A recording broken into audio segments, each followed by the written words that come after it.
My own rub from the other night. Keeps it safe. Makes it fresh. Safe from your hands.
What is he call it? That's a healthy dog.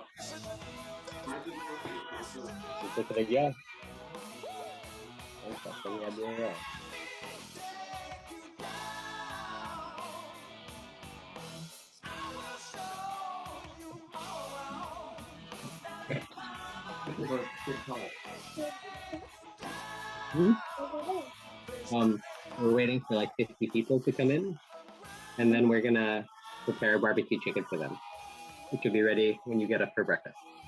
What do you think? Yeah? Okay. You want barbecue chicken for breakfast? All right, we are going to get started here, and people will join us when they join us. So good evening, Emanuel Synagogue. I'm Josh Cohen, joined tonight by Mark and Michael Lee Merritt, and also Ari White of the Wandering Q Kosher BBQ.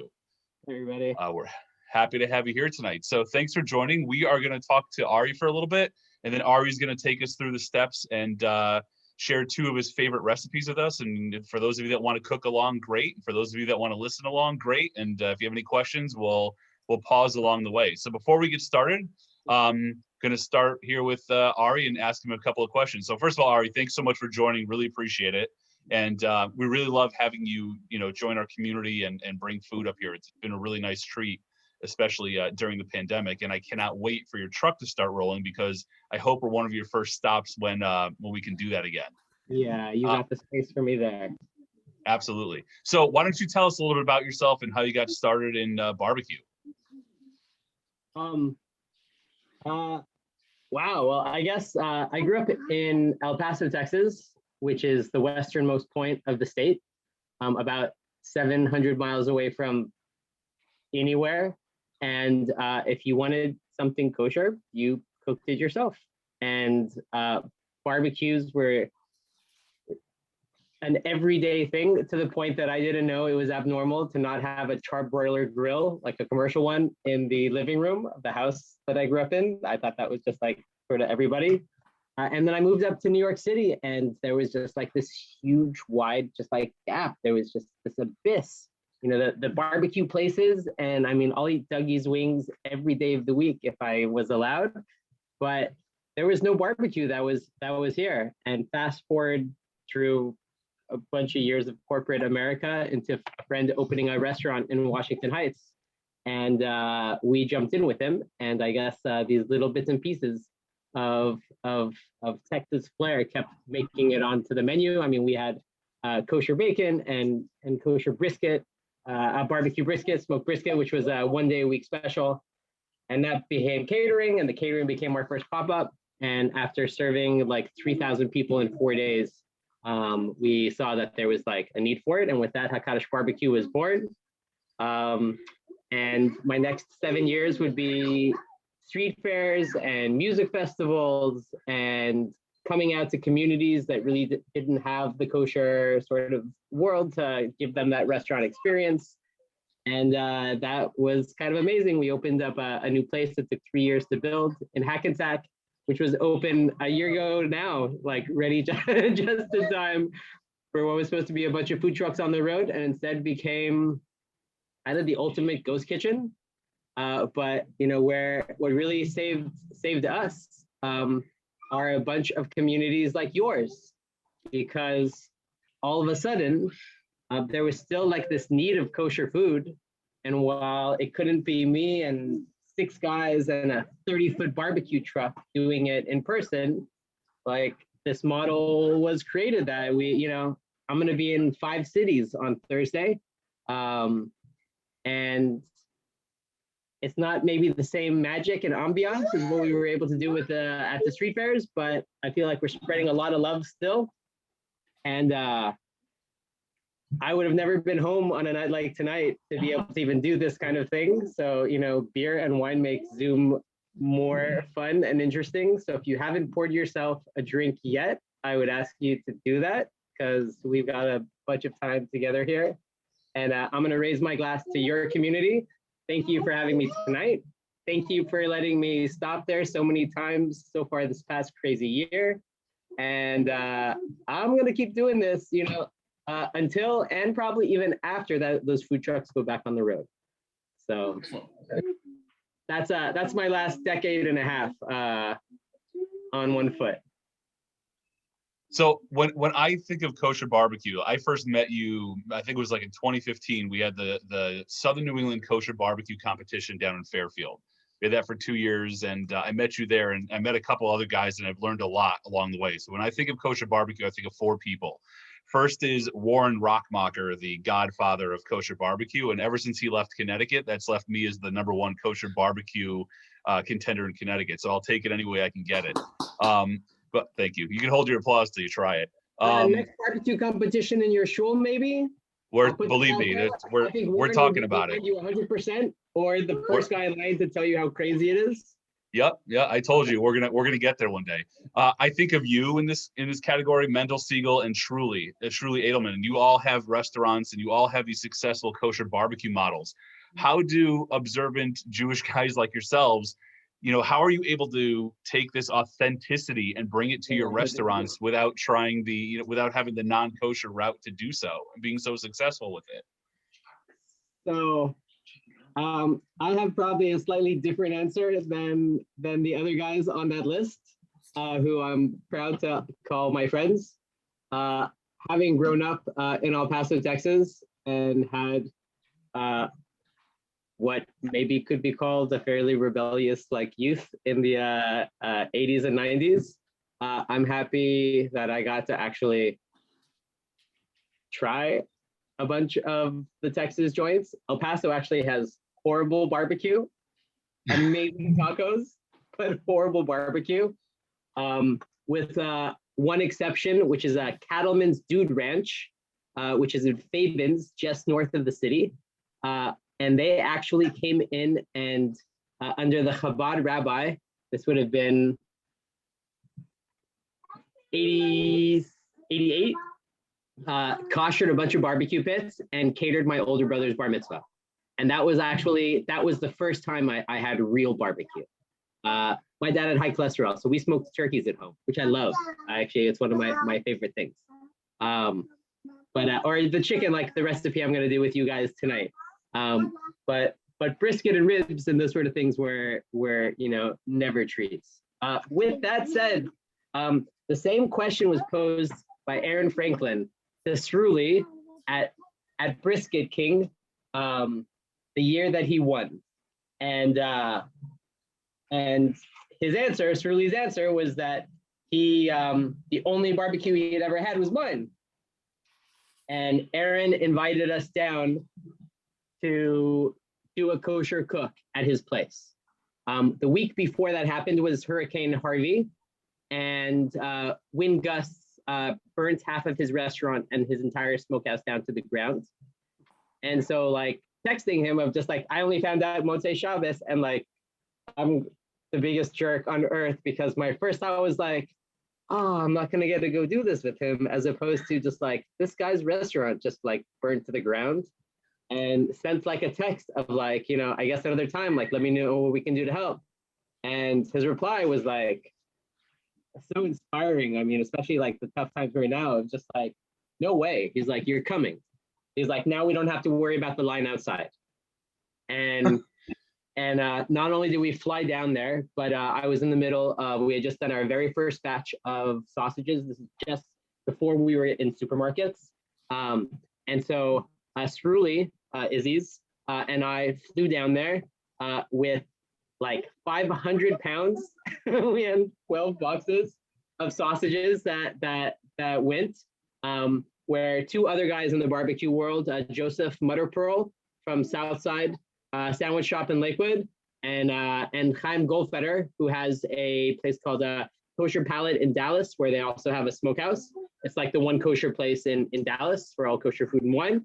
They were serving like the masses over there, and so like we got our sausages in, and while we were there, we got to cook for one day and serve alongside Wayne Mueller of Louis Mueller Barbecue, which was like the first barbecue place ever to get a James Beard Award. They're like third generation. It's called the Cathedral. You ever walk into that place? And then for a magical 26 hours, went to do an overnight cook at Franklin's, where we used one of his brand new prototypes for barbecue pits that he now sells online. Fortune, but you know, way too expensive. Smoke it if you got it, is I believe the phrase for that one. And we cooked 3 briskets, and like I don't think that ever before has anybody like Davin Nates over there, like as the sun was rising. But like that was the lead picture in the Texas Monthly article, was the two of us with like talis and tefillin on in his place as the sun was rising. So I'm happy to say that even in my kosher days now, I gotta have a Franklin's barbecue, and it's good. I'm dropping in the chat right now. There was a great article in the Wall Street Journal recently about Shruli Edelman. I know you were mentioned in there as well. So if anybody wants to read a little bit more about that, that's in the chat box. Yeah. All right, we're gonna get started in 1 second. Before we do, you're gonna guide us through this. Rapid fire here. Like, what's your favorite thing to smoke, to cook, to like, what is your go-to thing? 2 different answers to that. My favorite is probably beef cheeks. They're amazing, but unfortunately on a 1,600-pound animal, there's only 2 and they're very small. So like the numbers don't work for offerings, but if you haven't tried smoking beef cheeks before, do that. They're easy, they're fun, they're amazing. What was the second half of that question? There is no second half. I just want to know your favorite thing to cook. Beef cheeks is the way to go. But if you're smoking for the first time, and this is coming back to the chicken we're about to do, try a chicken. It's transformative, it's magical, it's awesome, and it's easy. So and it's a little forgiving as well. Yep. All right. So Ari, you're gonna do a mango jicama slaw. Yes. So hold on. So that is all right. We're gonna get started on that. That's the raw one. I wanted to offer something that is like a counterpoint to barbecue, something that's easy, something that doesn't take 18 or 20 hours, but is fresh and crispy and different. Give me a peeler. We grew up with a vegetable called a jicama. I know my lighting is really crazy here. But I can't really see a show of hands because I only get a couple of you at once. But it looks kind of like a turnip and heavy like a rutabaga. But if you, he's my assistant. He's been helping me. He's actually getting a peeler. He's been amazing. Everybody give it up for Nadiv, who's up past his bedtime. It has almost no taste, but the crunch of like a pear, and they hold up amazingly well. In Mexico, these would sometimes be served just with like, thank you, little man. Sometimes just with like lime and salt. It's just got this crunch that's like totally like otherworldly, and like it's just like it's super fresh. It's one of my favorite sort of surprise ingredients. That mean it's one of you guys? Okay. Yeah, it's us. So this is a 3 ingredient salad. There's not even salt or anything else used. I'm sorry that the rest of that is missing. That is my 2-year-old Layla. She does like that. Okay, red peppers, jicama, and mangoes. My best advice on the mangoes on this one, another reason this is such a good catering trick, is that you actually want to use, mangoes that are, no, Layla, sorry, baby, that are a little bit green, because that totally will work to your advantage. You give me a spoon too. Okay. Now, the salad is basically equal parts of the three of these. At work, we use a very, thank you, buddy. We normally use a very fancy device, which does all of this for us, but thank you, bud. Pop that down.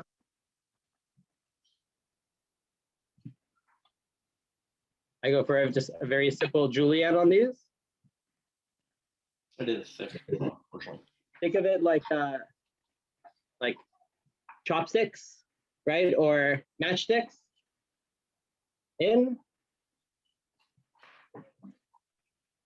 Clean out a red pepper as well.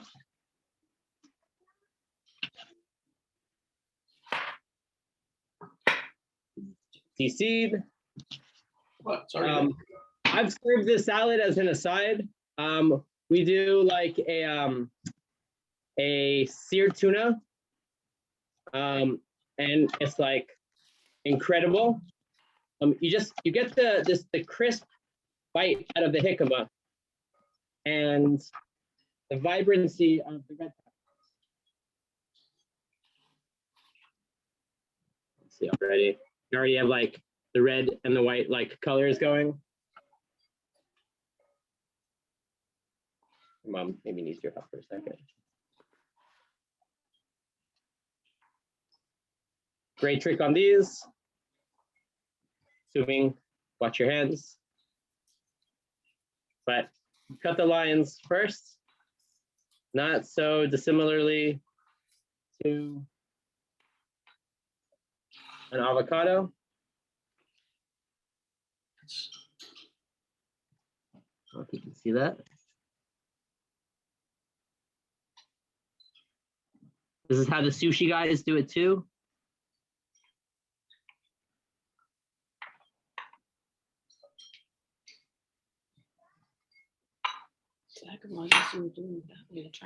I know.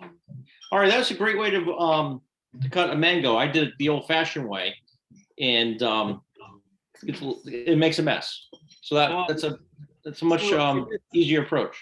It's in the same way to then do a cross cut in the other direction and scoop out. You actually get perfect like diced cubes. Mm-hmm. One of my favorites, and we would normally actually peel the outside and then use that on our plane shaver, but that's already just a little bit of a different story. What's actually great on those is that, and it's actually one of my favorite fruits to use on one of those if you happen to have one, the guillotine style, is that the seed actually protects your fingers, which is not the case on that with every other vegetable, where it's just like, I'm always horrified of losing a finger to one of them.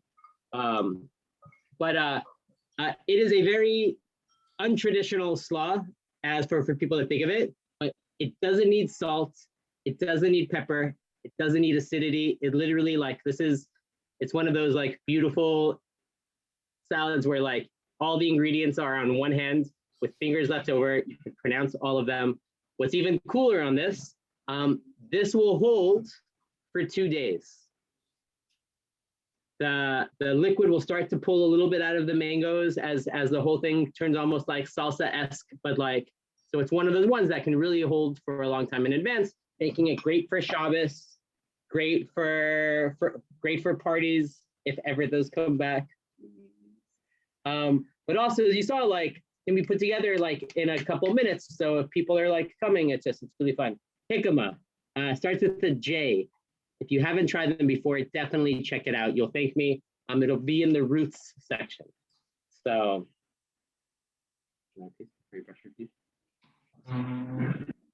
I'm gonna wash my hands for 1 second because they're very sticky. And we do that a lot these days.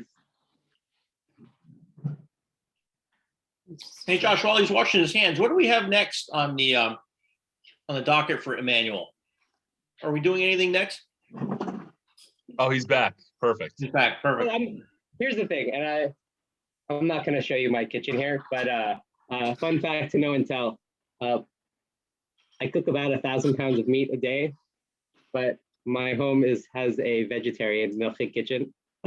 So you'll see we're here out on the table, but I guess lives need balance, and mine has me married to a militant vegetarian. So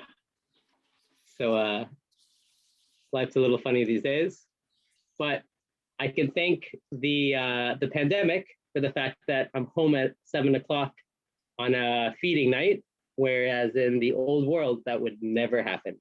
So here's the silver linings. And if you guys are ready, let's get into my rub. We cool? Yeah, let's walk through this. Let's go. I think Right. this is the big show now, the main event. This is where it's at. No, not this.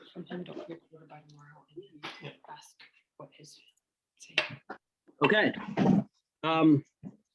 My rub, and if anybody isn't recording this, you can Google. There's actually a YouTube video that we made a million years ago. My rub hasn't changed at all since. I am not Central Texas, El Paso. In fact, most Texans don't consider El Paso as part of Texas. Perfect example of that, 2 weeks ago when all the power went out and across the entire state, El Paso is so far away that they're actually part of the national grid. So just like our lights were on, it's a different world. But Central Texas, like Franklin's, he does equal parts of salt and pepper and like a pinch of paprika, and that's it. And there's a lot to be said for that, and I respect it. And some people like to do brines and all of that. El Paso is like a city of like mole, it's a city of fusion. It's a city of like lots of different worlds that have come together. And my rub, I think definitely shows that. I'm gonna steal your trick. No, it's, what? It's good. I've just learned that if you do your rub in a jar or pint container, you can shake it and not make a mess anywhere. Right. Okay. We normally do this in like 300-pound batches, but bringing it down to something smaller, I generally use 1 cup of each of white and brown sugar. Here, come sit right here. And then approximately a shot glass each of chili powder. I like dark. I like ancho, but kind of love the one you're with. Instant coffee. This has been my go-to. Elite. Theoretically, any instant will do. Down south, they have something called a hobo rub, which is salt, pepper, sugar, and instant coffee, and it's actually kind of awesome. I fell in love with this one my year in Israel at kibbutz, but more than that, it has a very fine, particulate sort of like size as opposed to the flakes for most of the American ones, and I find that it adheres better because of it. I also use this in my chilies. It gives a real depth of flavor. It doesn't take a lot, but that's maybe one of our secrets. Cumin.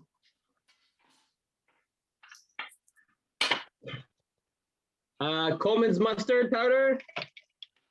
So Ari, I see you're pouring. This is not like baking, right? Where it's precise. This is kind of like eyeball it, right? This is, anybody that wants to do this exact, pull out your shot glass, and I guess that's about 2 ounces each. And I guess this is a perfect transition actually into my next comment, which is Pesach is coming. And so this is a rub that has 12 ingredients in it, but with Pesach, you pull out the mustard powder, you pull out Cumin you can find. Basically, everything else is fair game. But if you happen to be missing one or the other, like, This is what we're stuck on. it's definitely not baking. I like oregano. So, Ari, well, when you're doing the coffee, how much coffee did you put? I missed Again, that. it'd be about a shot glass. So,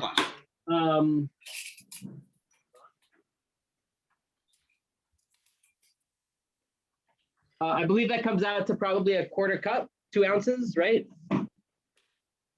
8 ounces, yeah. It'd be a quarter cup each. Same with salt.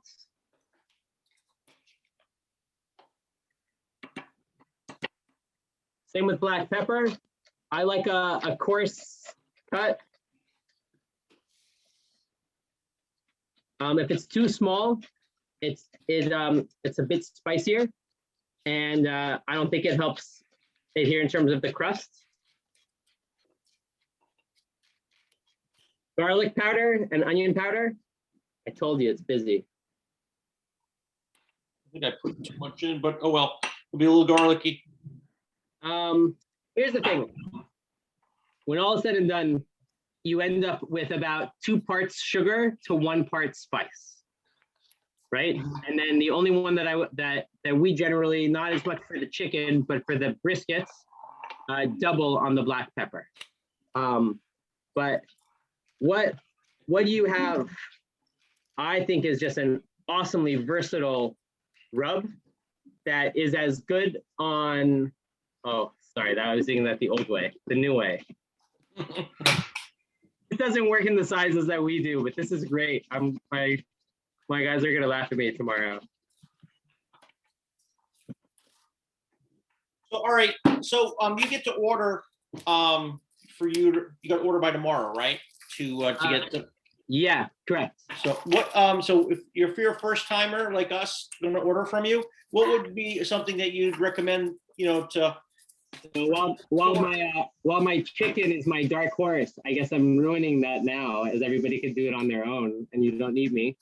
But my standard answer for that would be to try the brisket, like judge a man's barbecue by his brisket.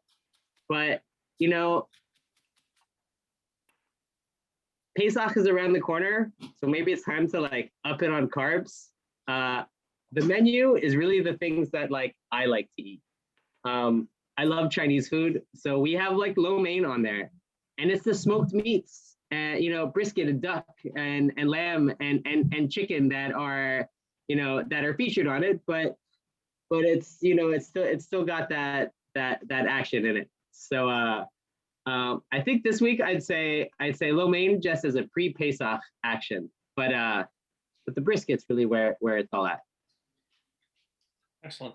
And then I'll go ahead, Josh. I got both of you guys on the screen. So I also have to plug the sausages and the charcuterie, like, which is, it's so hard to find kosher charcuterie, and like the quality is just outstanding. I've had the pepperoni, I've had the I don't even know what it is, but every time you come, that's what I order, because first of all, it stays for a while, but it's just, you can't find it anywhere in the quality. So I ordered a couple of those. I'll tell you, I'm really so excited about a lot of these recipes. I mean, the linguiça, the Polish sausage, the Russian. I mean, each one of those could almost be a session on its own.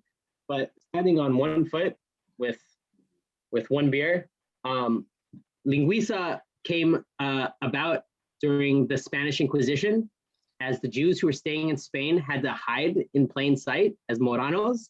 And so, like, you know, similarly to living in West Hartford, like there was no kosher joint around the corner to go pick up at. You want something, like you made it. And all the neighbors would have their meats hanging outside, these preserved sausages, almost entirely made from pork. And so they had to do the same. And so they would take these sausages, sometimes even using bread, like in the algira, they'd use bread to like lighten the color, to make it look like pork. And they'd have these sausages hanging out as well, even though they were being made with beef or venison or what have you.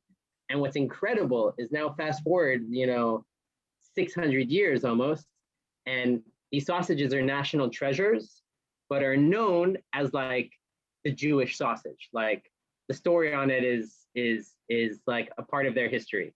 So when I first read about that, is like I thought that's so incredible, and how have I never had one of those before? And so we hunted down recipes and made it, and it's just like it's awesome. And I'm not recreating, I'm not reinventing a wheel here. Similarly, we found this recipe book that had 1,300 Soviet standardized recipes. And over there, you don't get the chef like over here, I want a little bit more mustard. Today, it was like the state is feeding everybody. You had to follow like everything. And out of all those recipes, there were 3 that were all beef. And one of them was from Krakow, the Krakowska. And my only thought is like, this is a community that's almost entirely Jewish. Like that's our sausage. Like I want it back. And it was using cold smoke, and sort of like the salad had like very few ingredients and no preservatives, no garbage, no trash, and other stuff that is like lines our shelves like these days. And it was exciting to find it. And so like we made it. And of course, like it's awesome. The Russian Belska is like a similar story. So I think it's kind of, it's like finding the missing links, no pun intended. It's we're sort of connecting to our past, and I'm excited to see this stuff getting back into shelves after Pesach. It's been a really hard year on that end, but baby steps coming back full force. I think the nearest I'll be to you guys we have to go back to the Crown Market, but that's close enough. It is. So Ari, when you're with your brisket, we're going to have it for dinner. What would you recommend that we drink with it? Like an ale or an IPA. Come on, he knows, but you got to be able to pair that. He's going to start talking about Kiddush Fest in a second. Okay. Oh, dude, sigh. So I like a good hoppy. I like my wife's beer. There's one more. This would be similar to like a Blue Moon. Like I find them like the Trappist. It just helps like counter the sweet and the smoke of a good brisket. But truth is, this season it's time for wine. It's wine. We all need to practice for Pesach, and kosher wines these days are awesome. I think actually there's an interesting correlation there. You think of like kosher wine. I remember like the old Frasier show. I don't know if I'm dating myself, anybody remembers that? These 2 brothers, and they were like wine snobs. And in one of the episodes, they have a guest who's Jewish, and they're like freaking out as they're pouring wine. What do we do? What do we do? What do we do? And he takes the glass and puts in a bunch of sugar and like mixes it up and like, gives them this, Merlot, this faux Manischewitz. And I think similarly, a lot of people always thought of like kosher food like that. Like, oh, it's kosher, like, and maybe I guess there's a million factors that could lead into like how that exists, but I think it's incredible now to even through this pandemic to see like this food revolution continue in the Jewish world. You talked about being in the Wall Street Journal last week. That same day where there's a story on kosher foodies in the New York Times. It's like nice to not have that action as back page anymore. So front and center. Okay, I digress. We have a chicken to cook. Mark would sit and talk to you all day about food, wine, and beer. But That'll be the next program What, Mark talking about food, wine, and beer? with Ari. Yeah. Oh, yeah, we talk all day. Or he would. talk. We would talk and drink at the same time. And then eat good food.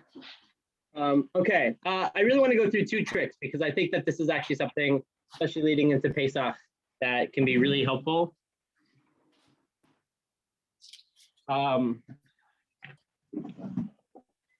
Okay, one problem with the beer in my house is that they were all in bottles, whereas this technique requires a can. So this is not a plug for V8, but love the one you're with. There's this discussion in the brisket world of like, you cook it fat side up or fat side bottom down, and there isn't necessarily a right or wrong answer, but I know that whenever you roast the chicken, there's always going to be like one side that's up that gets all the crispy skin and like amazingness. And one side that you have to sacrifice, which is going to be on the bottom, that's going to be in the juice and everything, but the skin is not going to be crispy. It's not going to be kind of the same. And so obviously one way to do that, to fix that, is to just cut it into pieces. Another way is to spatchcock it, which we're going to do next. But a really cool and simple method, if you haven't seen this before, is the beer can method.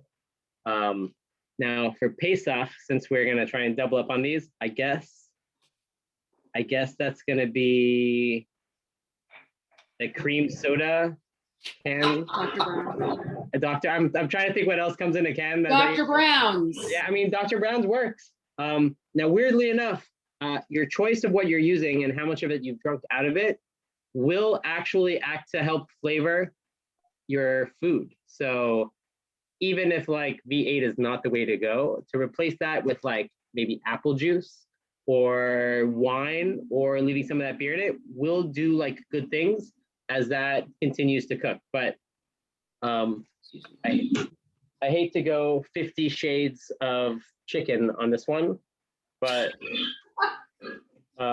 if nobody's seen that cookbook, do yourself a favor as this is going on and look up 50 Shades of Chicken. It's my favorite cookbook. It's not right. But one cool part about this method is that, as you can see, the entire bird is going to be exposed. And this can go for anybody cooking in their ovens now. Pull out the top shelf, put this into a pan. You can even lay within that pan because the juice is still going to come out. Sliced onions, sliced potatoes, like you normally would, and just let this thing like act gloriously. If you happen to be having a lot of like family over, this also gets really fun because if you have like a bunch of them for a party, you can literally line them up. If you can imagine, right? It's can. So like it's chicken can, and it's like it's fun. Again, that's for when you get to like see people again. When you were drinking canned stuff. That day will come. Anyways, at this point, you would just like rub, liberally, either with the rub that you've got, or again, olive oil, whatever, however you're doing this, and this cooks in the oven. Now we smoke at about 250 degrees, and so chickens can take, over 3, even 4 hours. But even 350, your standard 45 minutes to an hour at 350, like this is an awesome way to go. One important piece of information, you do want an inch or two of liquid inside of the can because that gives you the weight. Otherwise, we're top heavy here, a little Dolly Parton-esque, and you're gonna have a problem as you're trying to move it. I only brought home one chicken for this announcement. I mean, for this Zoom session. So see earlier vegetarian kitchen note. So excuse me as we carefully, sorry, Mrs. Bird, about that. Make sure you watch that. Go ahead. Ari, a question for you. Yes. The school of thought is that for a chicken specifically or any type, would you put it in the refrigerator to let it dry out a little bit first? So that definitely is going to be like a good way to go, assuming that you can do it safely. Chicken is also the #1 source of cross-contamination. For anybody that doesn't know what that means, that would be like not washing your hands, and then at some point later, picking up an apple, having it on your glass, like that's where salmonella transitions goes. That's where most food sickness like comes from. So if you can put it someplace where it's not gonna drip on anything, then I would say yes, that's a totally awesome way to go. I saw for anybody that has an air compressor in their garage, I've seen this trick used more often on ducks to speed the process for Peking duck. but actually using the air and sticking it on their skin and just giving it a boop, and the whole thing like blows up like a balloon for a second and then comes back down. It's actually amazing. Yeah, Department of Health would murder us if we did that sort of thing. So that doesn't happen in my kitchen, but we thought to put that out there. What it's going to do is it's going to dry out the chicken and concentrate the flavor just a little bit. As a total aside on that, we're getting tomorrow morning 20 12-pound chickens, which I didn't know existed before today. If anybody's A curious, big bird. there's a picture that we posted of that next to one of these. It's like the size of a turkey. They're enormous capons, and I'm very excited to smoke them. Mainly because at that point, one chicken would actually feed like 10 or 12 people, which I think would just be incredible. But exactly as you're saying, we let it brine, and I'm letting it air dry overnight before we smoke it, just kind of along those same lines. Okay, now, hi, Mr. Chicken. I'm gonna go put this on, bro. Okay, go ahead. So Ari, I've actually put that in. Would you let it sit for a little while before putting it on the grill? I mean, I have 5 kids and everybody's always hungry. So I don't live in a world where that sort of thing is possible. I never do that with briskets or meats because the salt inside of the rub will actually draw out liquid. And it can actually cost me 10 or 15% of my weight before it even goes in the smoker. And I'd rather that juice on the inside. So in my world, generally things are getting rubbed and going in, but that could just be more of I guess it all depends on your planning time. Okay.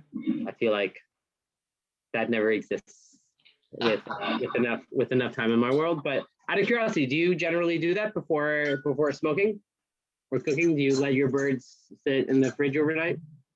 I don't let them sit in the freezer, but I have done it recently in the refrigerator. Yeah, absolutely. So I've been doing that. I kind of like it. Yeah, no, it will definitely intensify the flavor as it dries out that little bit. Gemma, do we happen to have the chicken shears? Do they still exist? Probably not, right? He's in there. Okay. Method number 2. Yay. Thank you. A knife will work. Chicken shears, even better.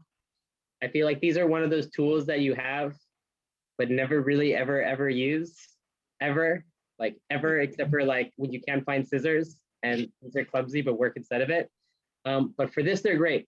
Now, what you want to do on this, start in the tush, and you're gonna just feel like there's a spine going right down. What we want to do is actually remove the spine. And so you're gonna literally just clip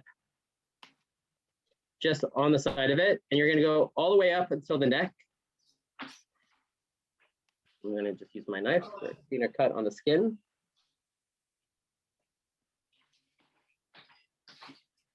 And then we're gonna do the same thing on the other side. Now, I don't throw away anything. I don't believe in throwing away anything. This animal has given its life for us, and I feel like there's a respect for that is needed. So this generally are the basis for our stocks and soups, because literally just one of these with like your carrot and onion and whatnot is like dinner on a cold night. So that's my 2 cents. Well, with Pesach coming, that's one-stop shopping. I mean, yeah. Listen, I mean, you're gonna spend a lot more money on what's gonna end up being like a horrible fake stock. Like, this is the way to go. If you want to clean this up a little bit while you've got it, just a couple small pieces, I would say go for it. Now, you want to turn this over, and this is, if anybody's ever given like CPR before, like this is the noise, the noise you don't want to hear, but you hear that like crack? So once you've got that, basically, your bird now is going to be really level, right? Basically the same size, like all the way, you're gonna get a really good, clean, even cooking. This model is also great for barbecue pits, which usually have like grates. So it can actually let you lay much more in there if you're also cooking like burgers or onions or brisket or what have you. But I love it. Your birds will cook faster this way. A recipe that would normally have been an hour will now become 45 minutes. So as a tiny aside, like that's also great. And going back to like that skin sort of crispy like love, this way you almost your entire surface area has now been like unfolded to be here. So even though there is still, you know, an underside, if you look at it, aside from these little bits of legs, none of that is the skin. So you're really not losing like any of that texture or crispiness. When we cook our chickens, we cook them this way and then cut them down the middle and vacuum seal. But on that, I would just very liberally massage in that rub. You can even put a little bit under the skin. And again, for us, that's a smoker for 2 to 3 hours until it hits an internal temperature of 165 degrees, or in the oven the same. And there's some of my favorite things. So Ari, you know, one of the things is, so you have the shears, you have the knives. How important is it to have like a good set of kitchen tools? It's, you're as good as your tools on a lot of levels, but what I have seen, having now been inside of like hundreds of kitchens, is normally it's not actually the tools. It's the lack of upkeep on them. And you know, we have been married, it'll be 20 years this year. We have knives that we, you know, got as wedding gifts.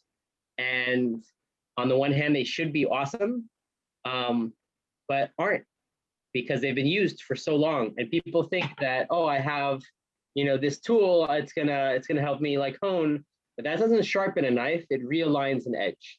So the one tool that I would actually say people should be buying at home is a whetstone. And there are YouTube videos that'll show you how to do it. And maybe this is just because I have 5 young kids, but it's incredibly cathartic to sit there and like sharpen your blade. You can think I love my whetstone. Anything that's going on in the world that you want to change, and like, and sit there and sharpen blades. And I mean, what's amazing is that a good sharpening will make even a garbage knife incredible. So if I had a single suggestion, that would be it. These shears are amazing, and this is maybe the 5th time I've ever used them in that same 20 years. So like, but I would put a plug, because the best knives in my kitchen are entirely from your neck of the woods at a place called Ergo Chef. Right. That my guys have fought over. I found them on that same barbecue competition where they came. I think they had a team competing, in fact. And bingo, nice. And those change our world, because those actually hold their edge longer than anything I've ever had in that kitchen, including Japanese shuns and some really high-end German steel. So if anybody's looking for new unsponsored plug. Yeah, right. An unsponsored plug. If you're looking for new knifeware, check out ergochef.com. I have a discount code through them. So if you are interested in acquiring some of their items, just shoot me an email, josh@emmanuelsynagogue.org, and I will lend you my discount code for 20% off. They don't know we're doing this, but like, yeah, I'll send it to you, Ari. Absolutely. I go to their store like 3 times a year, and I feel like I'm collecting baseball cards. It's like, got it, need it, want it, got it, need it. Like, I can't leave the store without something there. It's the knives are fantastic. So Josh, where is the store anyway? it's in Danbury, Connecticut. They got a nice little store, and they're also online, but you can go into their store in Danbury. Great family owned business. Cool. American made steel. I'm a fan. Awesome. Anybody have any questions that they want to ask for Ari while we have him here?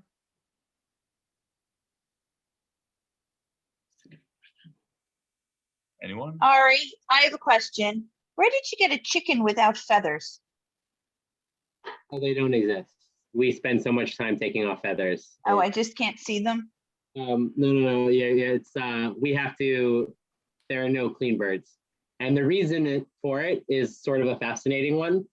In the non-kosher world, what happens after the animal is killed is it's dipped for just momentarily in boiling hot water, which opens the pores, so that as the birds are then put into these spinners, the feathers just come right off. Our problem with kosher birds is that the bird has to be salted before it could be put in boiling water. So if it was popped in boiling water first, then the blood can't be salted out and the animal instantaneously becomes treif. And needless to say, it's like the bird can't come before the egg on this one, because like it has to be feathered before it can be salted. And so the kosher way of doing it is far less effective than the non-kosher way. And unfortunately for us, that means either they go back to a world of enslaving Mexican migrants to be doing all of this work, or we have to do it ourselves. And I think between those two, I'm happy to pick a couple birds' feathers when we have to.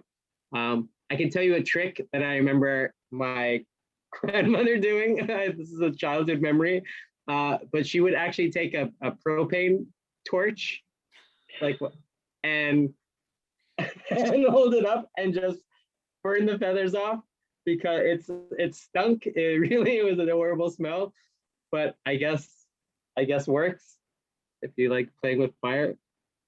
I don't know if that was the Texas thing or just or what, but there's a life hack for you. Awesome. Any other Thanks. questions? Josh, it seems like there's a question in the chat. There's a question. Do you season the slaw?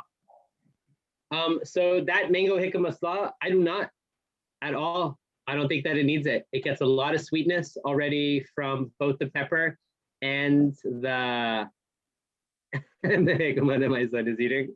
Jicama also great for getting the wiggly teeth out, just if anybody's in that stage. I'm gonna show them the tooth. No. Yeah. There may be a tooth fairy tonight. There may not be. Don't put it under his bed. You're gonna confuse her. He's sleeping on my bed. I got a great pair of fishing pliers that'll pull those out for you. Oh, hold on. Come here, buddy. Smile for my friends. We see the teeth in there. Oh boy. Tell them how many teeth you've had pulled out with pliers this year. Oh my gosh. Yeah. It's all right. My dentist daughter has a bat mitzvah in 2 years, and so far he's doing real good in getting his down payments taken care of. Yeah, I gotta say, I'll stick with my job. Then it's not pulling teeth. Does anybody else have a question they want to ask Ari while we have him here? If not, for those of you that haven't placed your orders yet, orders are due tomorrow by 11 a.m. Pickup will be on Thursday at the Emanuel Synagogue between 10 and 4. You'll drop the cookies off. We'll have it there 9 o'clock already. 9 a.m. Great. We'll be set So- up on the back side in the shade with coolers, alphabetically arranged. So don't take anybody else's. Amazing. Story. Now, is there duck available to buy too? For tomorrow's, no, Okay. but in general, let me know. and very doable. I know this sounds kind of crazy, but we have been setting up with UPS and can now drop ship anywhere within the surrounding 5 states for like $12 arriving next day, which is, I mean, once you figure in our delivery fee and a tip, it's pretty much there already. So sort of weird to be in that Amazon Prime world where I can't even cross a bridge for that much, but God bless UPS if they can do that. I'm happy to let them. Yeah, ducks are sort of weird to come by. Very much like these heritage 12-pound capons that we just got. So I'm excited to play with both of them.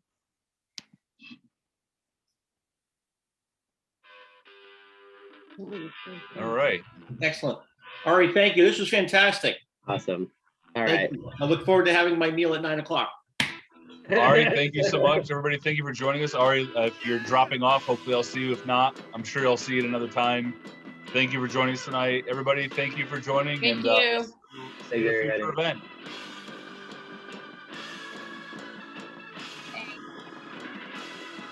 Yeah, it is good to come back.